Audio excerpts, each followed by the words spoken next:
Good morning. Welcome to the 678th Bi-Weekly Assembly of New Asia College of CHK in 2024 to 2025. Please stand up. We'll now sing the college anthem to commence the assembly.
Please be seated. Students, please be reminded that you must punctually attend the bi-weekly assemblies or other events which you have registered for.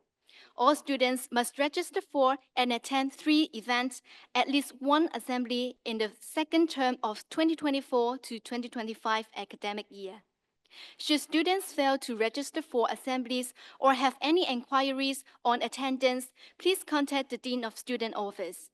In order to ensure your attendance is successfully recorded at the end of the assembly, students should make use of the QR code to confirm your attendance as well as to express your opinions of these assemblies.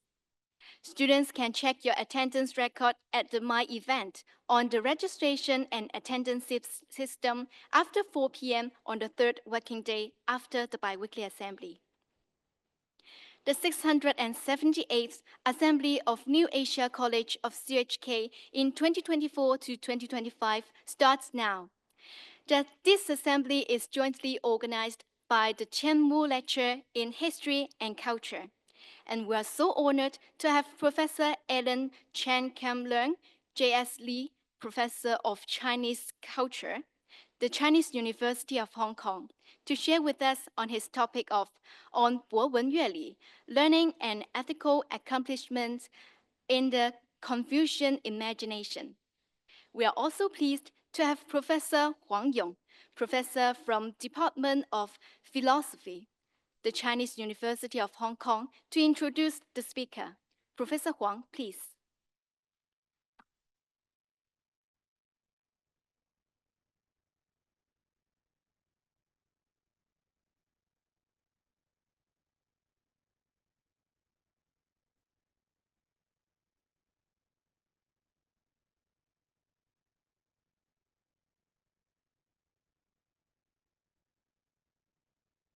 Dear students and dear colleagues, on behalf of the college, I would like to welcome today's speaker, Professor Alan Chen. It's our great honor to have Professor Chen visiting New Asia College to share his views, thoughts, and insights with us. Professor Chen, PhD in Religious Studies from University of Toronto, currently holds the chair of J.S. Lee Professor of Chinese Culture at the Chinese University of Hong Kong. Professor Chen is a distinguished leader in higher education in Asia. First, at the National University of Singapore, Professor Chen served as Vice Dean of the Faculty of Arts and Social Sciences, and then as Associate Provost. Then at Nanyang Technological University of Singapore, Professor Chen served as Dean of the College of Humanities, Arts, and Social Sciences, and Vice President of the university. More recently, Professor Chen served as the Provost of Chinese University of Hong Kong. Professor Chen is also a passionate teacher. While at NUS, National University of Singapore, Professor Chen twice received the Teaching Excellence Awards. While at Nanyang Technological University, Professor Chen developed a highly successful online course, Exploration in Confucian Philosophy, which has attracted over 10,000 students. Moreover, Professor Chen is a world-renowned scholar in Chinese philosophy, religion, and hermeneutics, especially in Taoism.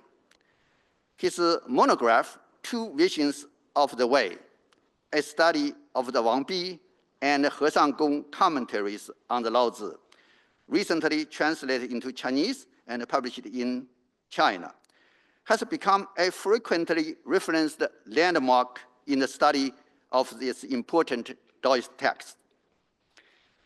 Despite his busy administrative duties, in addition to editing several widely read anthologies, Professor Chen continues to produce high-impact studies in his research areas, published or to be published in such prominent venues as Stanford Encyclopedia of Philosophy and Oxford University Press's Hanfei's commentary on the Lao Tzu, and several contributions to Dao Companions to Chinese Philosophy.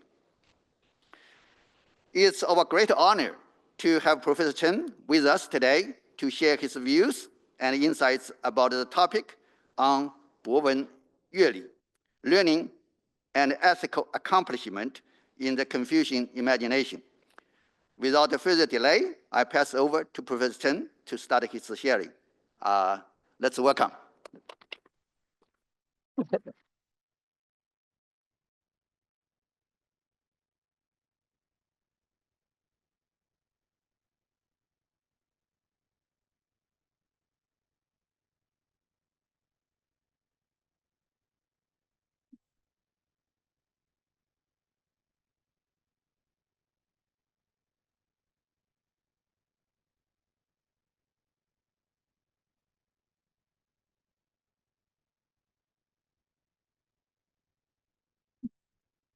Thank you very much, Professor Huang Yong, for the kind introduction. And of course, thank you, all of you, for coming, joining me today. I think this topic, I've chosen this topic not only for the obvious reason that it is our university's motto, but also because I think it has something to contribute to a global dialogue on ethics and culture. Before I begin, I should also convey my sincere thanks to the organizers of the New Asia College for the Qianmu lecture and also for today's assembly. Warm congratulations are also in order to New Asia College on its 75th anniversary. The college has done a world of good over the past 75 years. So thank you and congratulations. Now, before I begin, I should perhaps also add a pedagogical note, a methodological note. I've chosen to deliver this lecture in English for several reasons. First, obviously, CUHK is an international university, and there are those in the audience who may be from other countries and cultural and linguistic backgrounds. But beyond that, I think it is also important to consider the pedagogical value of learning a different language. Learning a language is not simply a skill. It is a skill that we acquire, but it is certainly more than that. A skill we can acquire with the help of AI today, but there is something that AI cannot yet do, and that is as we immerse ourselves in a different language, we also are open to its cultural influences. And that immersion will change the way we perceive the world and interact with people from other cultures and traditions. This actually bears on our discussion later, and I will come back to it. And of course, while we're waiting for our dear students to get seated, a third reason that I've chosen to deliver this talk in English is that it is increasingly important, I think, to be able to explain Chinese culture, concepts and ideals that we hold dear to an international audience. And this is especially important in today's, shall we say, rather fractured world. Now, with these introductory remarks out of the way, I think we can begin to look at the question at hand. What does our university motto, 博文约礼, mean? What does it mean? Now, the first bullet point is really from the university's own website, explaining the choice of its motto, translated as through learning and temperance to virtue, is based, as you know, on the Analects or 论语 of Confucius. Now, the second sentence is important because it explains why this particular motto was chosen, as it signifies that CUHK embraces its foundational value of openness and civility and recognizes our culture of inclusivity. Now, over the next 45 minutes or so, we'll try to explore how Bowen约礼 actually relates to the ideal that is stipulated here. Let's look at the original text first.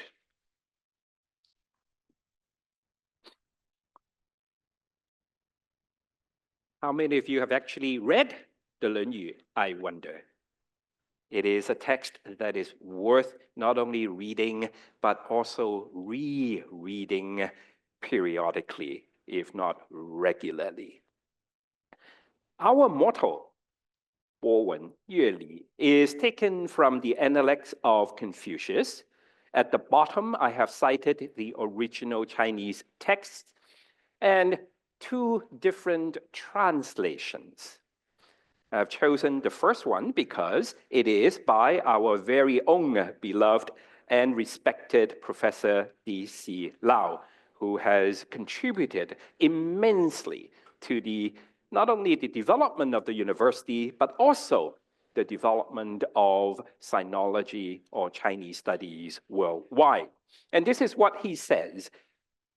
The 君子 or gentleman widely versed, that's how he chose to translate the term 博学 in culture, but brought back to essentials by the rites. A second translation I have chosen, it's still roughly consistent, and that is by an earlier scholar of Chinese studies by the name of James Legge. I've chosen this one because James Legge actually spent some 30 years in Hong Kong. How many of you are from Yinghua, Xuyun? Show of hands. Any Yinghua alumni among us? He was the headmaster, first of all, in Malacca before he came to Hong Kong. So this is the text that we want to ponder and explore its meaning. The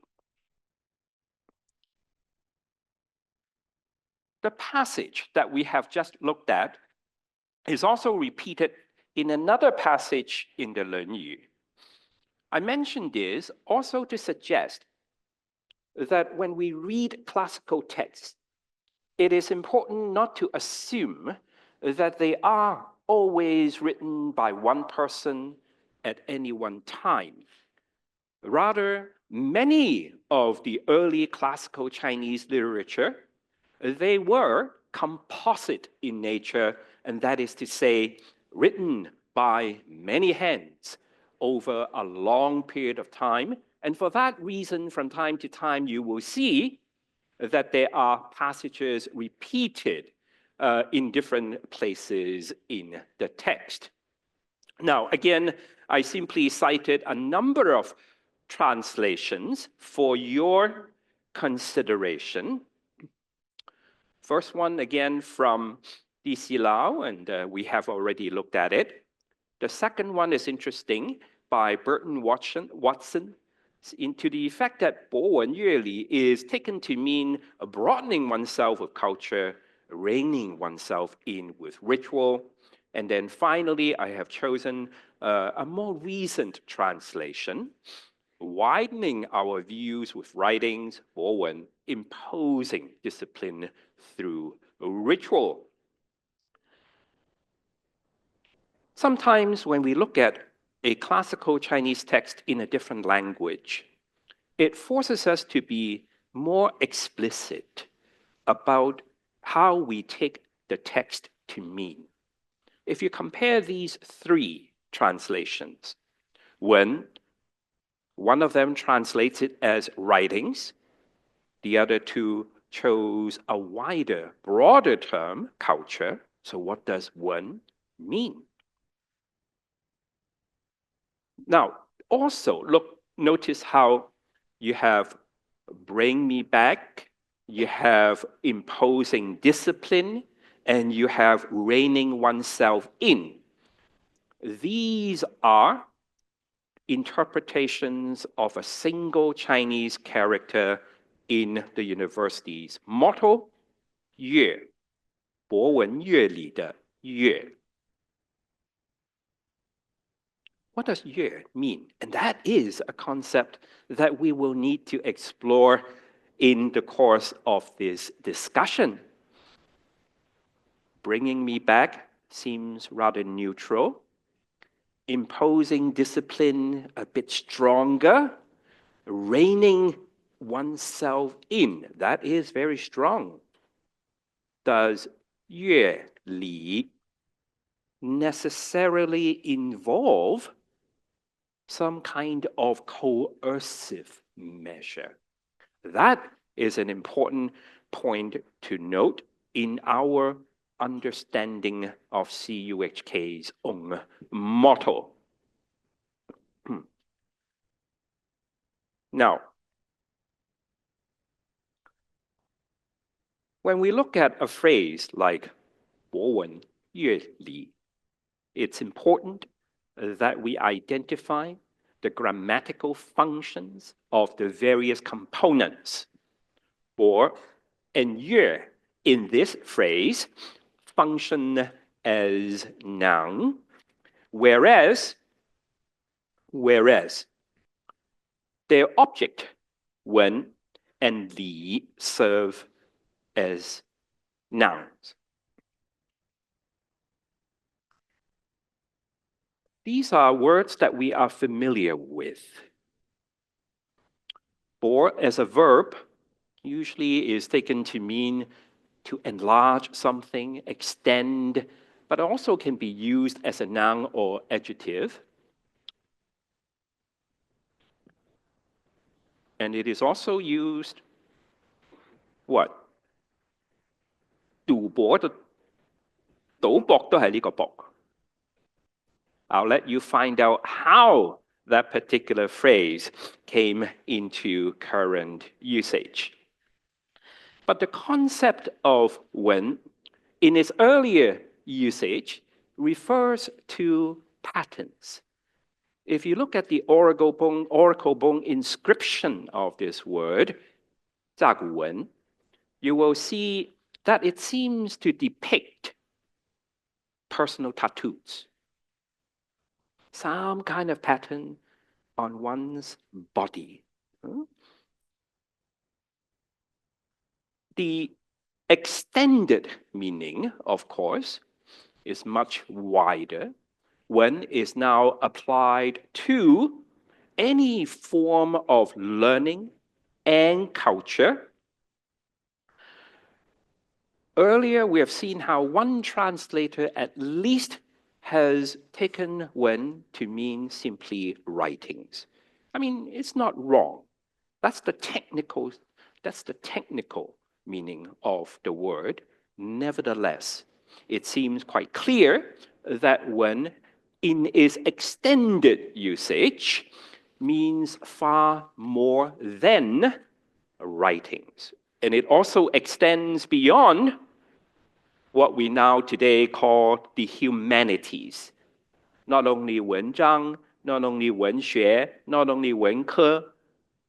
Think about 天文 in astronomy, in other patterns that we can discern in human beings, in the external environment, that would afford an understanding of the world, and which, importantly, would enable us to interact and relate to it better. And that seems to be the intended meaning of the wider usage of Wen, that is to say, learning in its widest sense, encompassing definitely not just STEM, but also other branches of learning. So in that sense, Bowen may be interpreted as extending knowledge and understanding through learning. Now, the university itself explains that Bowen means basically both depth and breadth of knowledge. I think that's good that a depth is added to our understanding of Wen. You want to extend learning, but not simply in a superficial way, a little bit of this, a little bit of that, without any depth. So the university, if you look at its website, if you look at our various publications, actually is very careful in ensuring that Bowen is not misunderstood simply as covering a lot of ground without any real understanding or in-depth knowledge. However, that is still not quite enough. That is still not quite enough in bringing out the Confucian understanding of Wen, because Wen has an even wider meaning as culture. What is the Chinese phrase for culture? 文化. Wen is definitely there. In that sense, learning is not simply about learning particular skills, learning particular things, but rather has the deeper sense of immersing oneself in culture and contributing to its continual development. I will come back to this notion of culture in a minute. So Bowen is extending knowledge and understanding through learning in the widest sense. As we participate in one's culture and contribute to its development. So even though the meaning may be sufficiently clear, we still have to ask the question, why is it important? Why did Confucius take Bowen to be so essential? What does Bowen do to a person? What happens when we read? What happens when we learn? What happens to a person when we commit ourselves to extending learning. And here it is important to recognize the transformative nature of Wen. In fact, it is already implicit in the term 文化, 文化, culture. Wen is one thing, but what does 化, fa mean? It's always about how culture transforms. So if we take Wen or Bowen in that perspective, all of a sudden, the whole idea of extending learning takes on a far deeper meaning. This is because culture is not external to us. Culture is not like a pair of shoes that we can choose to wear and then discard later. It is not like clothing, not like your t-shirt that you can choose to replace with another. Culture in this stronger sense defines, shapes the person we are, the person we become. If you understand culture from that stronger philosophical perspective, then it would be easier to understand why Confucius and other Confucian scholars and why Chinese tradition as a whole places so much emphasis on Wen. I still remember many years ago in Singapore, so they were trying to do a chart, finding one word, one idea that would capture each of the major religions. So for Christianity, the suggestion was to use the cross. When it comes to Confucianism, there was extended debate. Some would say, oh, maybe it's the idea of 人, 仁爱的人. But in the end, the idea chosen to represent Confucianism, Tao is easy. You always draw the yin-yang Tai-Chi diagram. But Confucianism is actually trickier. But in the end, the government accepted the recommendation to use this concept of Wen as representative of Confucian teachings. So culture in the sense that it can change a person. And that sort of makes me think about the places that the phrase is mentioned in the Analects. In one passage, it is said, 博學於民, extending your commitment to learning and culture. But in another passage, it is actually 博我以文. And that conveys a slightly more nuanced sense of how culture can actually broaden the person. It is not simply about broadening one's knowledge, but how knowledge broadens the person in return. And that, to me, is worth thinking about. Because in the end, wide learning, the way in which it can broaden a person, for what purpose? Why is it important again? Because the assumption or the Confucian proposition is that through this exercise, there is personal growth and development.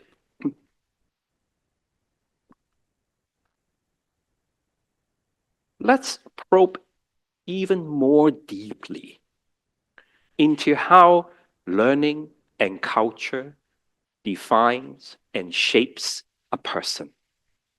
Here, I make three distinctions. Learning, culture may play an instrumental role it may serve a regulative function, but most importantly, it has constitutive power. Translated into Chinese, you can say learning has a certain 工具性, 工具性. It can also have regulative power, 调节 or 规范性. But it also has a certain 結構性, 結構性. Let's think about this a bit more. One can serve as an instrumental function. When you learn arithmetic, when you learn how to drive, it's a skill. It serves a particular purpose. But that skill, when applied to a social context, then it adds a certain regulative power to it. Without a stop sign, if you don't know how to drive, but even if you know how to drive without a stop sign, there would be traffic chaos. So learning has this power or function in regulating human society. I think you can think of your own examples rather easily. But beyond that, what do I mean by saying that one has constitutive power? And that is when we learn something. When we learn how to write, for example, it is not simply about writing an essay. It is not really about handing in your assignment. But as you learn how to write, commit itself to that kind of learning, writing has certain feedback power to shape your thinking and relate to other skills that you have acquired. I don't know how many of you are interested in traditional Chinese calligraphy, for example. But as you learn how to do calligraphy, it's not simply about writing nice characters. Your posture, your physical ability, and of course, your understanding of culture will broaden. So through learning, initially maybe as an instrumental skill, gradually it begins to regulate not only how we interact with people and society, but finally, if we do it well, if we do it persistently and consistently, it will change the person. It will change who we are. And that, I think, is the important point to consider. Learning and culture shape thinking and action. But the flip side of the coin is that learning can also be abused. I don't think there is any disagreement on that count. I cited cybersecurity as an example, but there are many others. And this is, I think, where the second concept, Li, comes in. Now we think about yueli. Yue is also a verb. So it has the basic sense of that which constricts, restrains, fastens. Look at the radical, the 保守. So it is what? The silk radical. Usually that will give you an idea of its original meaning. It's like, binding things with a string. So keep them in shape. Think about think about bonsai. 盆栽. You use strings and you try to straighten things. And that is a very basic part of the word yue. But then, there is also this idea of yue as an agreement. Contract, 合約.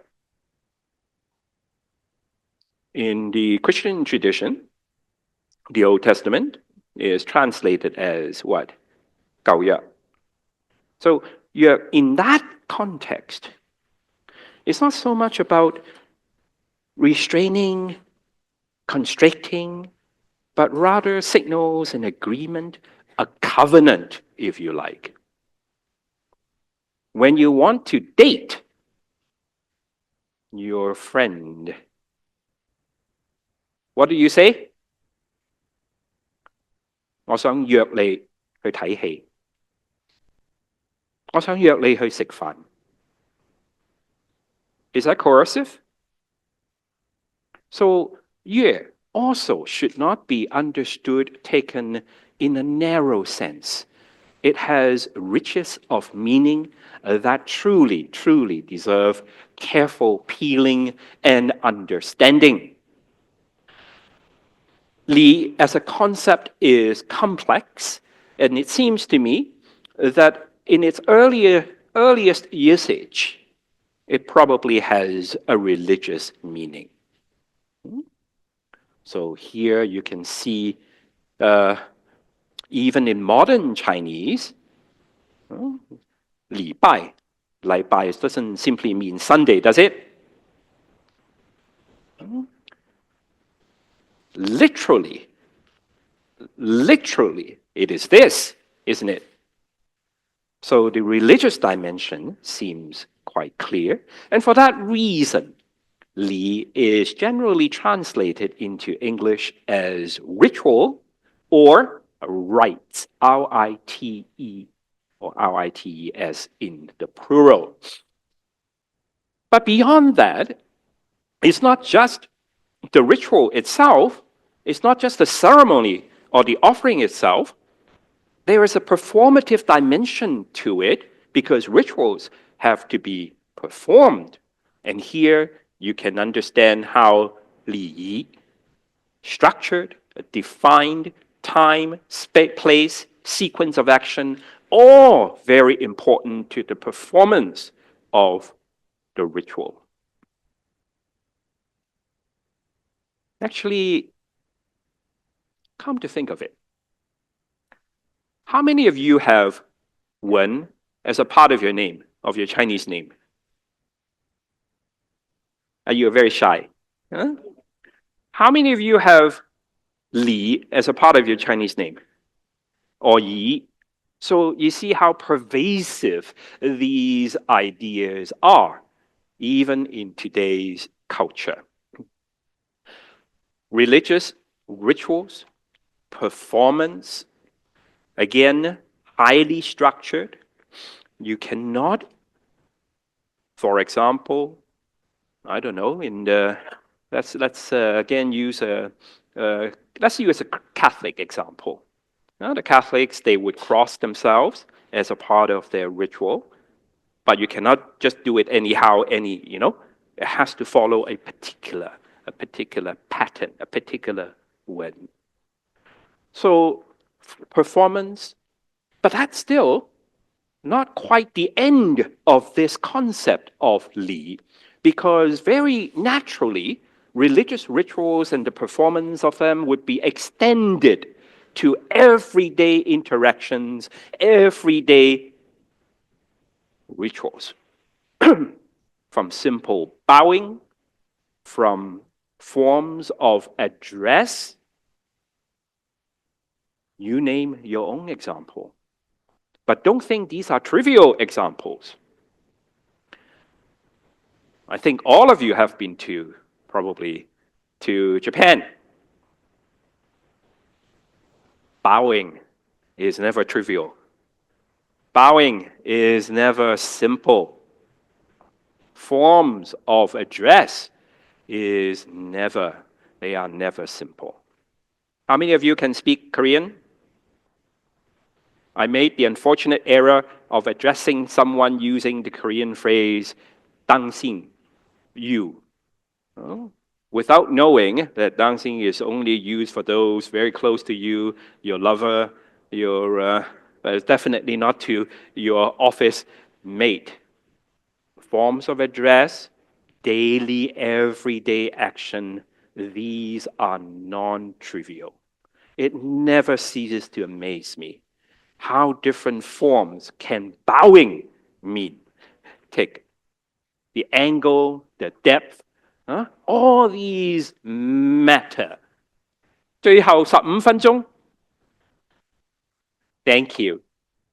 Now, so in that sense, you see how the concept of li continues to grow in its meaning, and there is one final extension of meaning which is very important.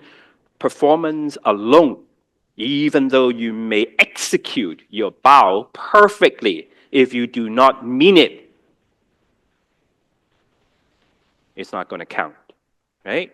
So it has to be done not only just right, it has to be done for the right reason, with the right attitude. And from there, you see how li actually extends to concepts of sincerity and integrity and become a fully, not just sociological, not just religious, but a fully ethical concept.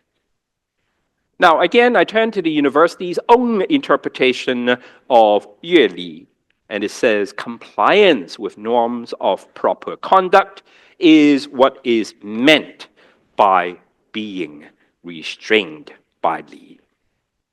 I think that's fine, but still the question remains, is li coercive? Must we be restrained in order to do the right things? Prescribed rituals or forms of proper conduct as li, I think that is fine, but this yue needs further thinking. And again, what I want to suggest is that yue, like Bowen, yueli, they also would have to be understood as having an instrumental value, a regulative value, and finally, a constitutive value. The instrumental is easily understood. When you bow, when you greet someone, you achieve a certain purpose. Regulatory, imagine, I'm sure you have come across situations where, you extend your hand for handshake and somebody would bow, you didn't know what to do. So it also helps to ease the sometimes awkwardness of human interactions, but more importantly, li also has this constitutive power, shaping the person into who we are. Fully internalized, if you have lived in Japan long enough, or actually here too, you actually start bowing even on the telephone. You must have seen that, right? But why? There's nobody there. Still, this power of li extends beyond simply learning a skill, learning how to greet, learning forms of address, and so on. So in the end, you just have to reflect. If you take li in a simplistic sense of li mao, of being polite, you don't say, you did this polite or that polite thing or act. You say you are polite. Being polite. This sense of being precisely reflects the constitutive power of Confucian values.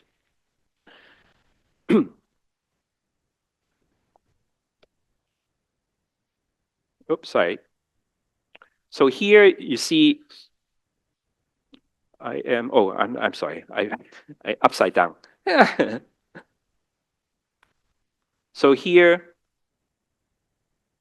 let me summarize by saying that li has this deeper sense of training in ethical integrity, and through training in wen and li, it's like polishing a raw gem into a polished stone. A higher level of personhood, of course, in Confucian imagination. Learning without ethical integrity can breed deception and irresponsibility. A good intent without understanding, and that is without learning, without wen, may bring about bad consequences or unintended harm. I suppose I had a very naughty example here. Don't know whether it's appropriate. It's like advising someone during COVID by taking bleach. Maybe good intention, but without learning, without understanding, it could cause quite a bit of harm. So together, Bowen Yueli points to an ideal of personal development through cultural and ethical transformation. But beyond the individual, the ideals of Wen and Li impact families and the larger community.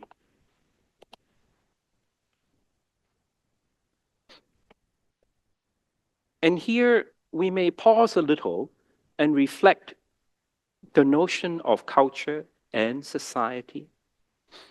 And what I'm suggesting is that it is best understood as being situated in a network of relationships.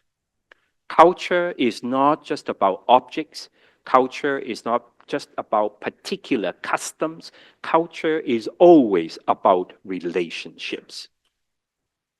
That, to me, is an important Confucian insight to try to understand the human being and society from the perspective of the networks of relationships in which we find ourselves.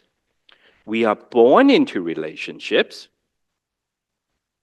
Relationships are not just formal classifications, but really dynamic exchange or interchange where everything we do creates a ripple effect or create a certain feedback loop that would further impact on the way we feel, the way we think, and the way we act. Just sometimes little things. If you, I don't know, your dad tells you or your teacher tells you, go do your homework. And your response is like a frown, or your response is, yeah, I will do it. Little facial expression can actually cause a powerful feedback effect impacting the following interaction. And this kind of relationship together constitutes the society that we come to cherish. And relationships can also be not just nurturing, but it can also be cruel sometimes. Sometimes I wonder if it is true that we tend to be more harsh to those close to us.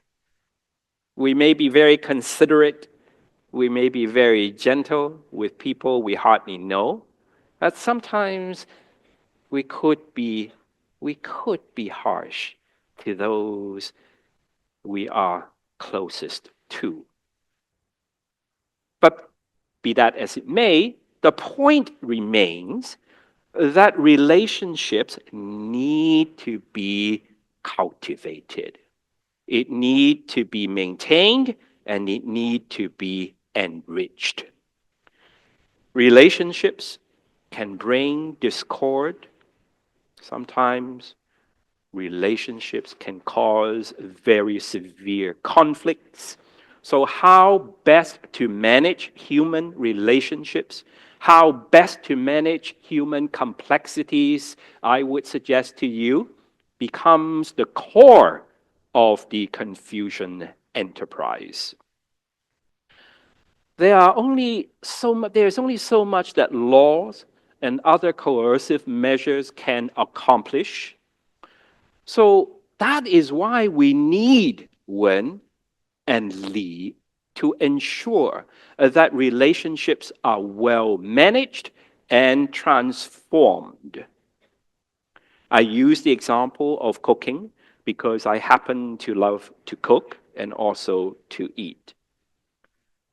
I mean, chicken soup is, is nice, but if you do not season it, if you do not 调味, if you do not use a bit of salt, if you're in Korea, you may want to use ginseng, and that flavors the entire dish, doesn't it? So the analogy is that managing society, human relationships, these are at first raw biological kinship ties. Husband and wife is a simple sociological union, but without tending, these relationships can actually cause discord. So the Confucian suggestion is that transform these relationships into ethical partnerships, without which, if you simply rely on the regulative power of laws and other regulatory functions, you will still end up in a society of disharmony. So think about how you cook. Salt, vinegar, whatever. I like pepper, so I season things with pepper, and it makes a difference. It makes a big difference. In the end, the dish, the whole dish itself, it's just the aroma, it's so nurturing, but without which, it's not just about the ingredients, it's also about the care and attention you put to managing complexities and relationships, so that the end result is something that is just right. And this is my final slide. I know I am running out of time. Bowen約禮, I know, has generated a lot of discussion throughout Chinese history. For those of you familiar with this story, Zhu Xi in the Song Dynasty, Wang Yangming in the later, they have different views about the relationship, about what Confucius really meant by Bowen約禮. Are they two separate things? Should one come before the other? Should we learn first and then, and then being Yue and with Li and so on? Or are they simply two sides of the same coin? I think regardless of which view you take, it seems clear, one, that even they may be one, they are conceptually distinct.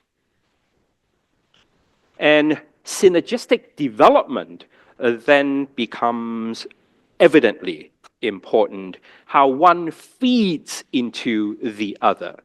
The growth of learning will impact also on, because of its constitutive power, on how we behave, conduct ourselves as individuals. The effect of the one, in other words, will have an impact and will enhance the operations of the other. And when you have these two, it's like salt and pepper coming together. Then it has the true power of seasoning a whole dish, of changing a whole culture, impacting entire communities. This, of course, is an ideal, But ideals should not be underestimated. What are our options? What are the alternatives? Will you say that it is not necessary to manage conflicts and other human complexities? Will you say that somehow things will be okay without careful commitment, cultivation?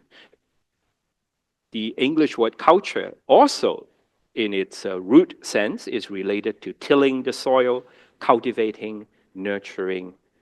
And in the Confucian sense, it is the same. Arguing that relationships must be managed and preferably transformed. Maintenance is never as good as development.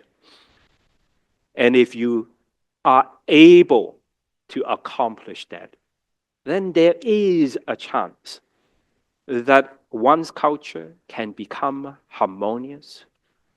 In our country today, a harmonious society is for very good reason considered to be a priority, because the consequence of failing to maintain harmonious relationships, that consequence can be disastrous.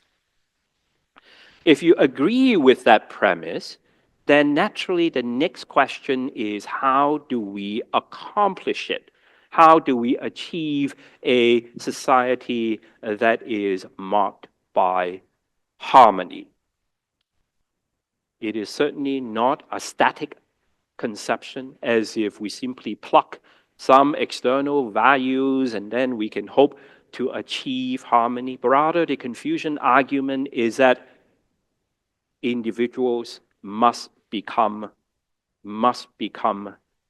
ethical agents, like a good chef, always seasoning, always mixing, stirring, ensuring that disagreement and disharmony and deviancy are managed, and use the power, the constitutive power of Wen and Li and other virtues as well, to transform this network of relationship that defines who we are into an ethical environment.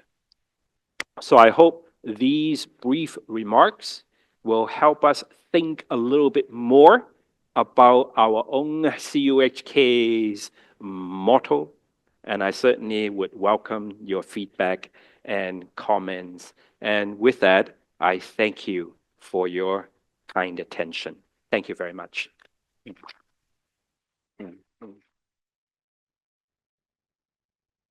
Let us again express our gratitude to Professor Alan Chen for his wonderful sharing.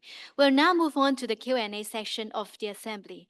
May we invite Professor Huang to moderate the Q&A section. Professor Huang, please. Please feel free to have questions for Professor Alan Chen in person or through webinar.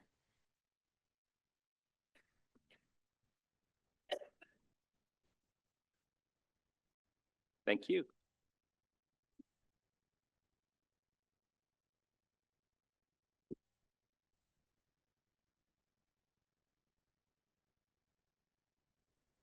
Okay, so we have just enjoyed a very rich lessons about the motto of our own university.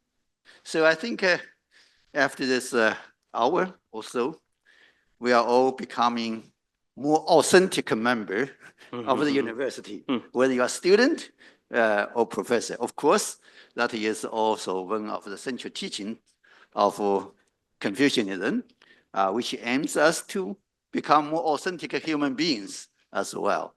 But I think many of you may have some questions, comments.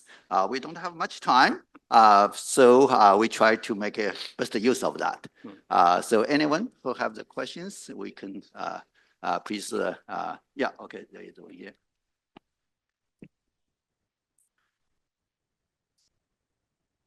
So first of all, thank you, Dr. Chen, for the amazing talk. So in my understanding, Confucianism values Wen as, in the narrow sense, learning in its widest sense, which then includes art and science.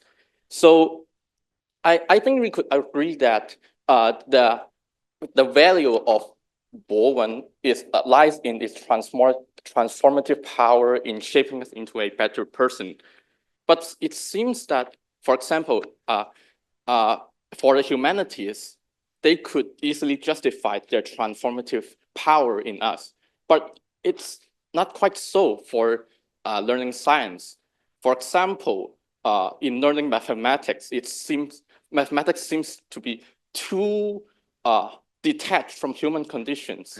And if you want to argue that it could make learning mathematics could shape me into a better person, you have to first, perhaps I have to argue that learning mathematics can help me know this, and then I can do this, and then I can do that, and then I can do that, and finally I can help myself to become a better person. But that argument would seem too far-fetched, and it seems that it doesn't convince me that learning this kind of subjects could make me a better person. So how could Confucianism reconcile between this? It seems to me some places that are not harmonious. Thank you very much. I mean, that's a very, very good question. Here, it's not so much about the concept of wen now, but it's about the concept of bo. In learning, there are always degrees, there are always different levels. Even in mathematics, initially, you may take it as a skill. But as you devote yourself to this learning, then it will reflect back on the person, influencing the way we think, the way we relate to other subjects. And that is the ideal of Bowen. And this concept has really reverberated and was developed in various ways throughout Chinese history, to such an extent that later in some Buddhist traditions, for example, that even sweeping the floor, that even learning how to cut wood can have deeper impact on the development of one's mind, of one's feelings, and ultimately on personal development. Similarly, in the humanities, one could treat it simply as a skill. You read, you do an analysis, AI can do that for you now. But if you do not allow the book, the text, the subject you are learning to reach you, to shape you, then you are not doing bo enough. So the point I was trying to make is simply that bo or bo man. This extending learning has a depth dimension, ultimately shaping the individual. Yes, a question upstairs over there. I can't see clearly. There seems to be someone over there. Yeah. So okay, upstairs. You do have a question, right? Behind the microphone. While the microphone is being passed on, just also wanted to share. A few days ago, I was talking to a student, and she was saying, "Hey, you know, Confucian values, they are so traditional. How do they compare with the modern values that we share?" And I thought, that is not quite right. Rather, Confucian values are not traditional. They are also modern. It's about how we try to make sense of not only the world as it is, but the world as it ought to be. So with that, then you can truly compare traditional Chinese and other cultures, and also compare contemporary Confucian and other value systems.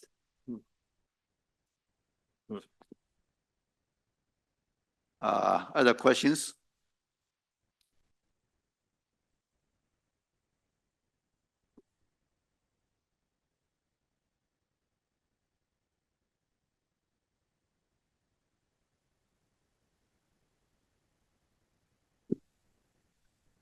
We have a lot While of writing people. for this talk, also reminded me of a very embarrassing situation one time in Japan.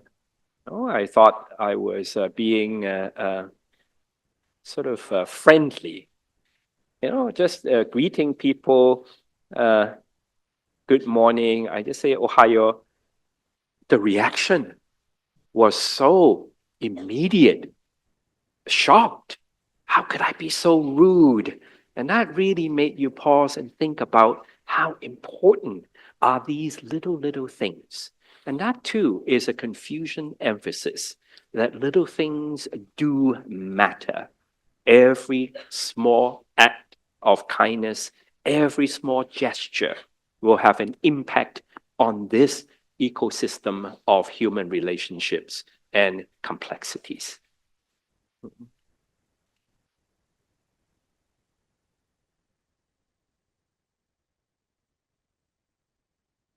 So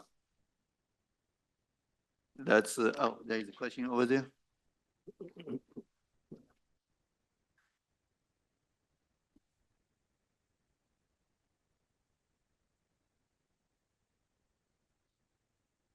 Okay, yeah, please. Thank you, Mr. Chen, Professor Chen, for your enlightening. Maybe a little bit louder. Thank you, Professor Chen, for your enlightening talk. And I've read from Hegel that he thinks Confucius' work is just mere moral teaching and devoid of further philosophical speculation. And even compared to his contemporary counterpart, like Cicero, I think that's how I pronounce it. He have nothing better. And I think from the wording, accomplishment from the title of your talk, I think you have a positive attitude toward Confucius' work.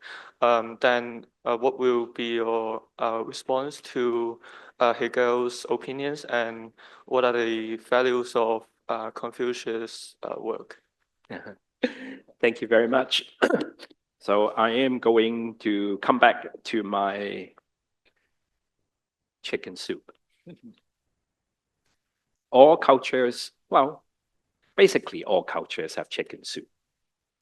It does not follow, however, that all chicken soup are the same. Chicken soup was mentioned as far as the 12th century by the Jewish thinker Maimonides, as having a fantastic medicinal value, and that's just one example. But then there is also cultural specificity in the making of chicken soup.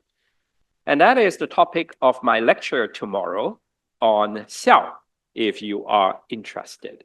So to answer your question, even in early China or ancient Greece, the project was about managing and enriching and transforming human relationships and complexities.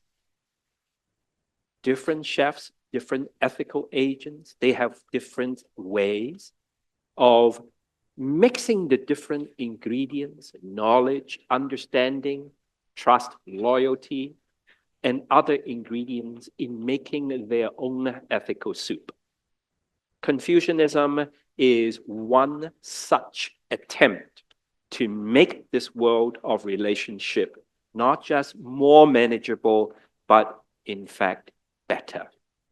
And in fact better. So that's the transformative side to it. Plato, Aristotle, others, they all also have the same goal in mind, but the ways in which they cook up their philosophical soup would mark them as different. So that is how I would approach your question. Thank you.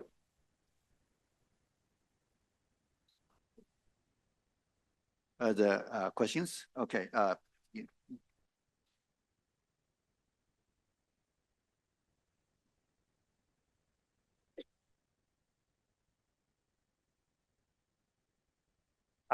Thank you, Professor Chen. I've been with the university for more than 30 years, but this is the first time I heard this dissection of the motto of the university, and this is very useful. I now feel like an authentic CUHKer.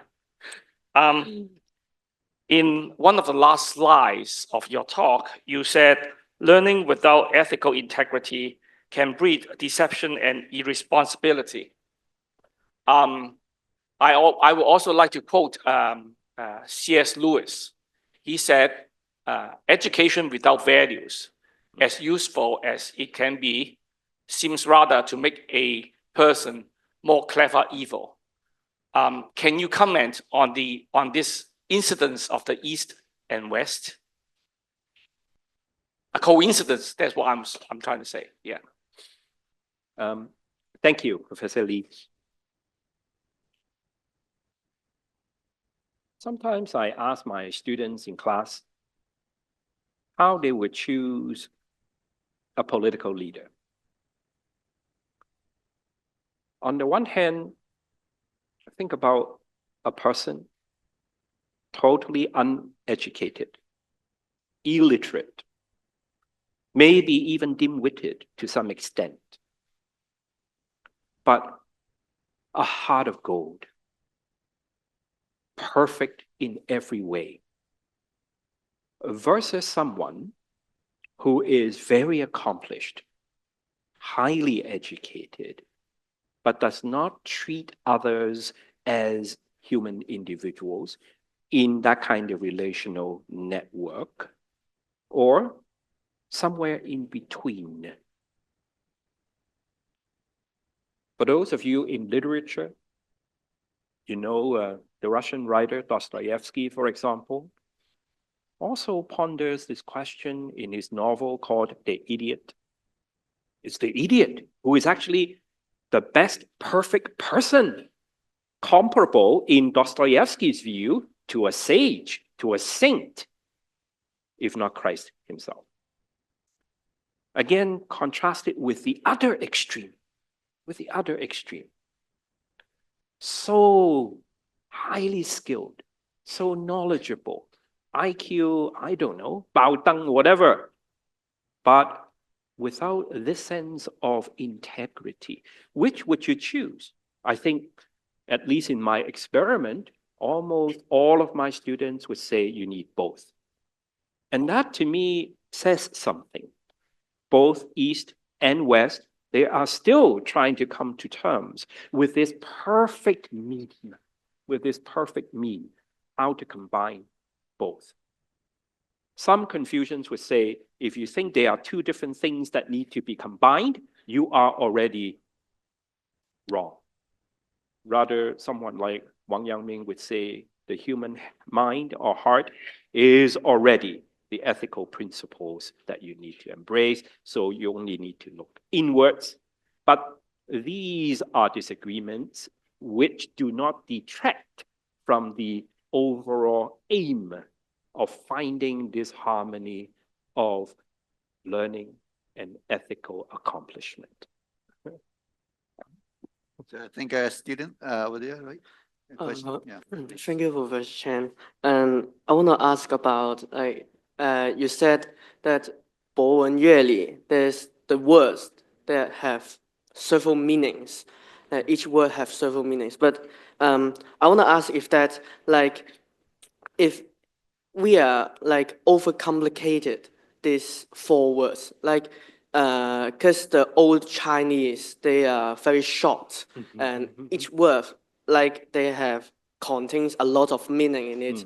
But we're for example, yue in Chinese, it can means approximately 大约, and dating, 约會, something like that. Yes. So, but in Confucianism, would it be just like there's just one meaning, but we are overcomplicated this phrase? And if so, do you think it is a good thing or bad things or just neutral? Thank you very much.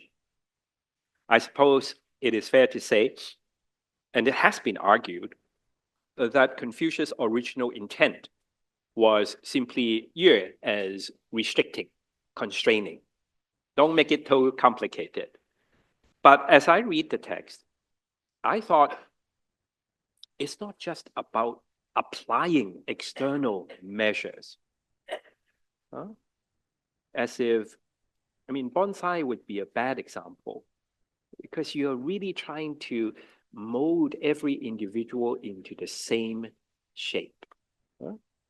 Rather, there's a sense of self-reflection as I read the Analects that Confucius emphasizes. Because without this self-reflection, without this self-understanding, the values that we espouse cannot truly be internalized. There must be this intellectual and emotional assent, this agreement, as well as this embodiment before any ethical value can be fully realized. So that is why I would rather take both dimensions, you do need to apply a little bit of discipline, and yet at the same time, ultimately, that is not the end. The end is always to become a part of that ethical universe. Even in bowing, you need to learn how to bow. So yes, I grant you that. But after a while, it becomes much more than a skill. And that to me is the meaning of yue, that it becomes a covenant, an agreement, a 合业 within yourself. Thank you.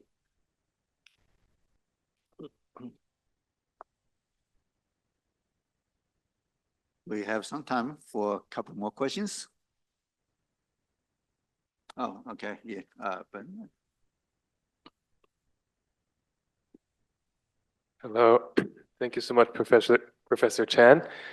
I think in the spirit of several of the questions which have been about East and West or ethics and learning, and of your lectures in general, which have to do also with Confucianism and today, I know, of course, that you are also a very accomplished scholar in the field of Taoism, which is also one of the big, Yichan, the heritage of China, I think, which sometimes gets overlooked in political settings. And so I'm wondering what you think Taoism contributes to questions of culture, learning, and the relevance of classical thought for today. Yeah, especially with your own administrative experience. I think of a quote that Lin Yutang said that I think he said Chinese people, but I'll just say people, most people are Confucian when they succeed and Taoist when they fail. And because most of human life is failure and disappointment, actually people are Taoist more of the time than Confucian. So yeah, how does the ironic or the disappointment or the disagreement, the difference of perspectives also fit into this picture? And maybe your expertise also on Neo-Taoism, Xuanxue, right, is relevant. I'm not sure. Yeah, thank you. Thank you very much. That is a big topic, and I hope the New Asia organizers will consider having the 37th Qianmu lectures next year focusing on Taoist teachings. Let me just make 2 points. One, I think Taoism, they expand this understanding of society and culture as a network of relationships even more widely to include nature.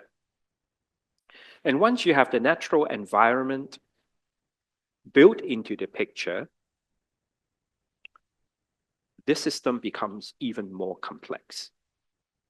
Early Confucians, they also had some sense of being environmentally friendly.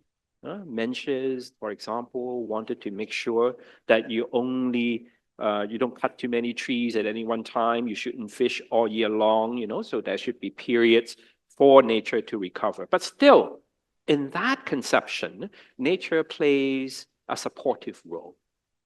Whereas in the Taoist imagination, the role of nature is much more important, again, shaping who we are and who we become, and not simply as a resource to be managed and utilized. And the second point I want to make is that in the Taoist imagination, there is value in doing less.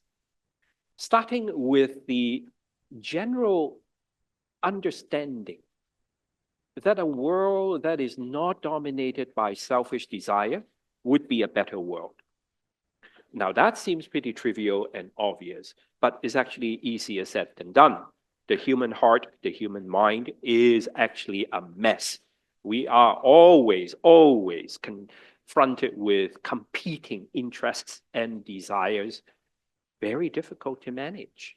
From the Confucian perspective, yes, you do need this ethical transformation to ensure everything would then fall in line.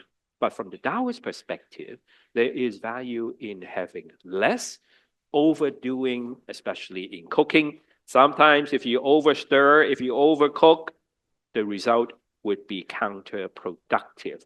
And hence, this notion of wu wei, of not doing anything that is undue or excessive, becomes so important. So if I were to pursue your very wonderful question further, these are the two perspectives that I would focus on. Thank you. So I think we can have perhaps the last question. One more question. Yeah. Yeah.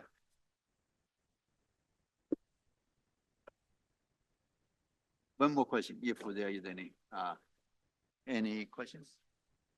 Oh, here. Professor Raymond, yeah. Hi, thanks very much. My question is about the, I guess it's about the English translation or version of Bowen yueli. So through learning and temperance to virtue, and I guess it's about the use of the word temperance. So in your talk, I don't think you used that word explicitly, and that's a word that to me, can also have a narrower use and a wider use and so on. So I guess my sort of general question, which might just be for clarification, is why you think that word is used in the English translation, and sort of how it aligns with some of the ideas that you were trying to put forward. Thank you. Thank you so much. Before, not just before today's lecture, but in on other occasions as well, I've been discussing with Professor Hojiwa precisely on that translation. I also looked into our university archive to see how that translation was formed in the first place. I suppose in the earlier sense of temperance, today, of course, we associate temperance with trying to become not an alcoholic, right? I mean, temperance society, meaning you're drinking in excess. No, but I think the idea of temperance is an attempt to try to build in that sense of needing to discipline, needing to bind, and yet without overstating it. I really appreciate it. Now, through learning and temperance, so obviously the early translators of the university motto take these to be two things. So you need both in order to become a person of virtue. But to me, they are still struggling to see this sense of yue, especially. Does it have to be all overly coercive? Without which, what would happen?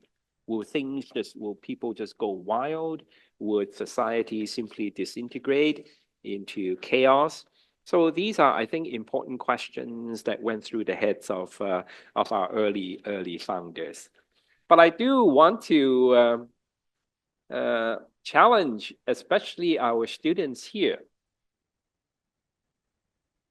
Culture making is always dynamic and ongoing. Maybe after 60 years, it is time to have a new translation of Bowen yueli.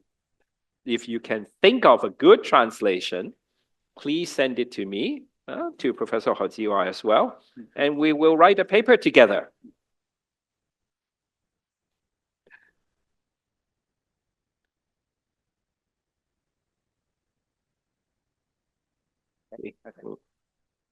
Okay, so I think we are running out of time. So to thank you, Professor Chen, for this wonderful talk and also enlightening response to our questions. Let's have another round of applause for Professor Chen.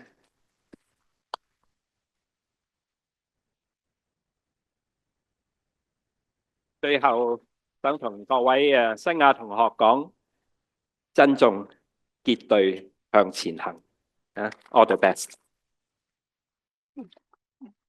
Once again, thank you, Professor Ellen Chen, and thank you, Professor Huang. May we invite our college head, Professor Hector Chen, to present the souvenir to Professor Ellen Chen and have a photo taking with Professor Ellen Chen and Professor Huang.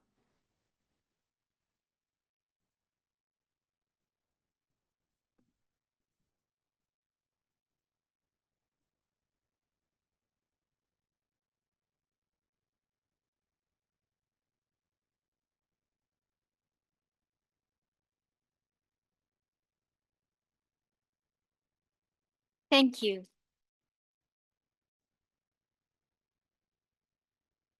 Professor Hector Chen, Professor Ellen Chen, and Professor Huang are leaving the hall right now. Thank you. Thank you. To gather feedback on the lecture, we would like to invite both participants attending through Zoom webinar and those present on site to complete a questionnaire. For on-site participants, please scan this QR code shown on the screen. And for webinar participants, the questionnaire link can be found in the Q&A box.